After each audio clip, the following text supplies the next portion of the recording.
So I'm totally convinced right now that you all are transit geeks like me, or you're ready for the booze, right? So either way, I'm going to do my best to get through these slides as efficiently as possible.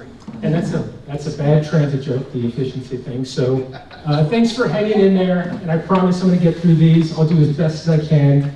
All right, so via Metropolitan Transit, we are the transit authority for San Antonio and Bexar County. And we've been working on something that we've been working on for as long as I've been there and even before that. So since 2000, we've been trying to bring rapid transit to San Antonio. We have no rapid transit in San Antonio now, so we don't have light rail, we don't have true bus rapid transit. We have light bus rapid transit project, but nothing significant that's going to help mobility with the region as much as this project will. So let's talk a little bit about how we got there. Next slide. Again, this is just showing that we've been working on some type of plan and some type of document for years. And I want to talk about why it's been taking so long to actually begin implementing this project. Next slide.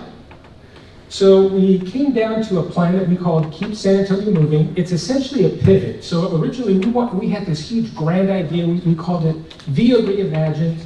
And this was all pre-COVID, right? So we were ready to put a huge ballot initiative out for election in November 2020. COVID hit, and we had to pivot to something much smaller, obviously. And we came down to developing what we called Keep San Antonio Moving. And essentially what this plan is going to do is help get people farther, faster. And there are 3 ways that we plan on doing this. One, we just want to do what we call better bus. So we want to improve the existing system network that we have today. 2, we want to expand mobility options. And what does that mean? So right now we have successfully launched what we call ViaLink. It's a micro-transit project that has allowed us to replace fixed route service where it wasn't doing very well with a rideshare service. So it's essentially a via subsidized program, very similar to Uber Pool, that we operate in 2 large areas of our city. And it's actually doing quite well. So again, pre-COVID. We were actually picking up the same number of passengers for half the cost. And that was amazing. So the pilot program turned into something permanent, and we're now implementing it in other areas in the city. So here's the thing. So why couldn't we do these projects in the past? Well, it was because we didn't have any available funding. We collect the smallest amount of a sales tax penny of all the other large major transit agencies in the city. We collect half a cent. Cap, Metro, DART, Houston, they collect a full penny. And at the same time, we're just about the same size as the Houston Metro service area, but we're not able to provide as much services as some of these other larger transit agencies. Well, in November, we passed a sales tax initiative that will start collecting 1/8 of a cent beginning in 2026. This is going to allow us to pay for the operational expenses of this large ART project. Next slide. All right, so first of all, I did not name this, so my name is Art, right? But I didn't name this project, I promise I did not name it. It stands for Advanced Rapid Transit, and we've developed a network, and right now we're just showing you what we call phase 1. So we have the north-south corridor that's connecting the airport with downtown, and there's an area of town that we call Southtown. And then we have our east-west corridor that is actually serving a community that we consider to be an equity, disparate community for the east-west corridor. So, the next slide, please. All right, next slide. I'll get through these. All right, we've talked a lot about these, about the infrastructure bill. What's helpful also for us is there is now more available funding for us to be competitive, right? So $550 billion worth of investment, about 39 billion of that is going to transit, and then about just under 5 billion, 4.6, is going to go into a program called the Capital Investment Grant Program. And this is where we're going to be asking the Federal Transit Administration for some funding to help us pay for the capital expenses of the ART network. Next slide.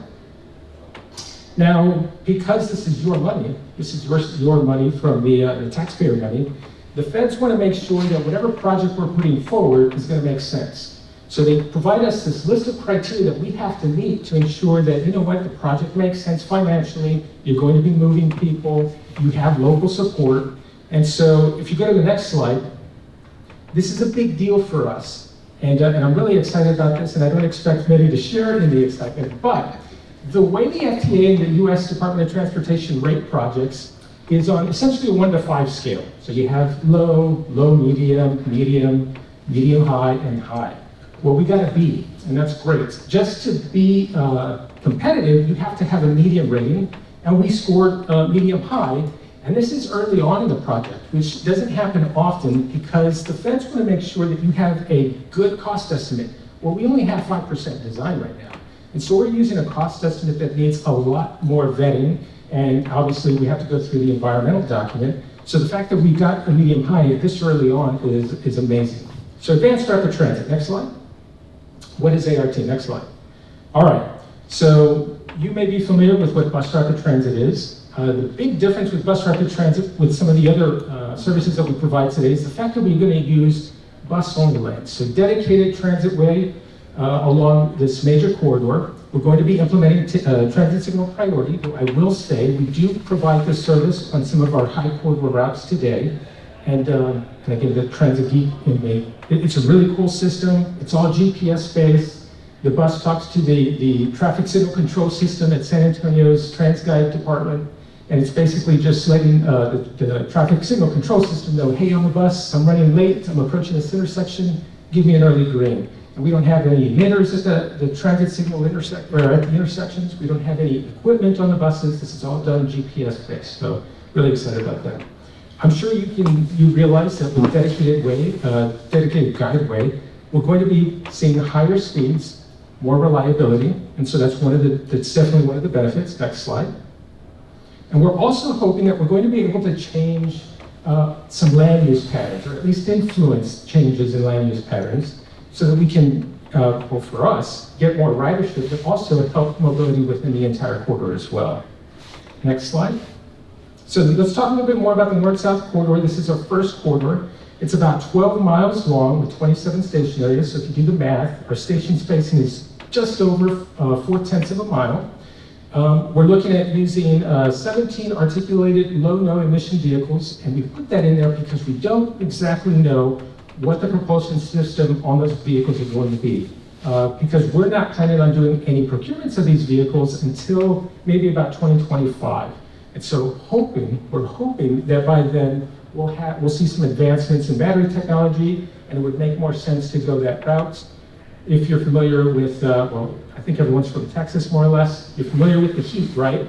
So to operate an electric-only vehicle in South Texas during the summer, you're going to need more than one vehicle for every vehicle that's out there that's diesel powered. And so we just want to make sure that whatever we end up purchasing for the service doesn't require us to purchase more vehicles than would be needed with diesel powered or CNG powered vehicles.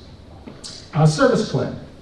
So generally, you want to make sure that whatever we put out there is going to be accessible, right? So we want to make sure that we're working with the city of San Antonio to improve sidewalks, make sure that all of our stations are going to be ADA compliant, but also have connectivity to the neighborhoods as well as the employment centers that they're serving.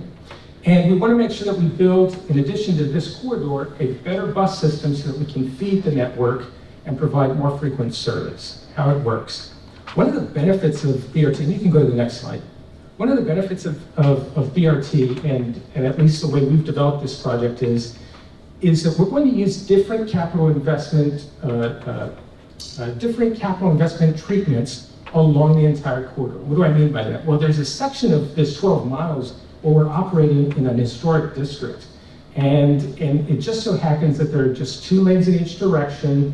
It's going to be very difficult for us to expand right-of-way because, I kid you not, I think this platform or this stage that I'm standing on from this section to that section is wider than what you see behind the curb in a home in these historic districts. And some of these places have 2-foot sidewalks or no sidewalk at all. And so the opportunity for us to actually go in and purchase the right-of-way doesn't really exist along the entire corridor. So what we want to do is we're going to be operating differently throughout the different segments of the corridor. So I think you were running through it, and that's fine. But basically, the different treatments are, we're going to operate in mixed traffic in some locations where it just makes sense. Where we see higher traffic patterns, we're going to be operating in diamond lanes, so essentially bus and right turn only. We call them business access transit lanes. We're going to be operating in dedicated center running way, so the stations will be in the center of the corridor. We'll have doors on both sides of the buses. And then we're working with the City of San Antonio on a bond project on the south side of the corridor. And one of the points of cooperation came around the fact that they wanted to include bike lanes. And how do you prioritize bike lanes, bus lanes, and vehicular lanes? I've never been a fan of pitting bike lanes against bus lanes. It's just not fair, I don't think. But that's just me. But we found a great solution with the City of San Antonio whereby the bike lanes are going to be behind the stations and behind the curb in some locations to ensure that there isn't any conflict between buses that are berthing at the station or any heads that are trying to cross a bike lane to get to the bus. Next slide. And you can go to the next slide. Also, I talked about business, a set of running lanes. This is what the cross sections would look like. If any of y'all are familiar with even the Silver Line here in Houston, near the Galleria on Post Oak Boulevard, that's essentially what we're looking at doing along the San Pedro corridor from the airport into downtown. Next slide. Next slide. And we'll have all the same amenities that you're probably familiar with a rail vehicle. We want to have level boarding. We want to make sure that the patrons that are at the stations have access to real-time bus arrival information. They have access to, maybe they are able to track the vehicle as it progresses through the route, be able to have off-board fare collection, so you pay for your fare before you board the vehicle, all much like a light rail system. Next slide. Okay, so point of contention, because I've been at public meetings already, and my name has been thrown around on Nextdoor, the app Nextdoor. Okay, and this is because I went to this one public meeting and I started talking about, well, when we're running in the center of the corridor, and we're going to prohibit left turn movements, and we're only going to allow them at certain intersections, your name's going to get thrown around a lot after that, and that's already started.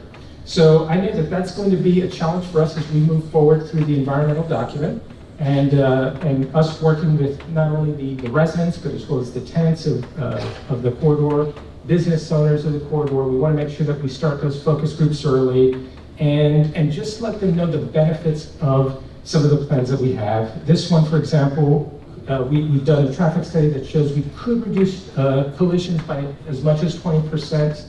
But I know there's a lot of work on us, and we're looking forward to it. It should be fun, I promise. Next slide. All right, so where we are. So we're about to kick off our PE work, our preliminary engineering work. We're hoping to have our 30% plans done by June, fingers crossed. Around the same time, so about the July-August timeframe, we want to go back to the feds and ask them for permission to enter into what's called engineering. So that's the next phase of the CIG process. It's the next phase for us to be eligible to receive about $150 million in FTA funds. And that's going to happen in the summer. Our next step is to submit the environmental document. So we were fortunate enough to get away with or to be able to complete a documented categorical exclusion. It's an easier document to complete than an EA, an environmental assessment. But through the process, if we feel that we need to go through a different type of document, we'll obviously do that in consultation with the FTA. Next slide. Okay, so the sales tax funds that we just received in November of 2020 is not going to pay for the operational expenses for the east-west corridor. And so this is where it kind of gets interesting because we realize the importance of providing this project for the east-west corridor. But right now, as it stands, we're not able to fully fund the project without any partnership or any assistance from another agency. So we're in the middle of having those conversations. We have, though, received $10 million from the MPO to begin what we call advanced project definition. So it'll let us go through this corridor, study it completely, identify any environmental fatal flaws, and begin having those conversations with the community as well on this corridor. This is about a $280 million corridor. It's about 7.3 miles, and we'll also have a station spacing of about 0.4 of a mile. Next slide. All right, so I did my best to get through that presentation. I know it was a lot. Where we have a website though that I would definitely encourage you all to visit just for additional information.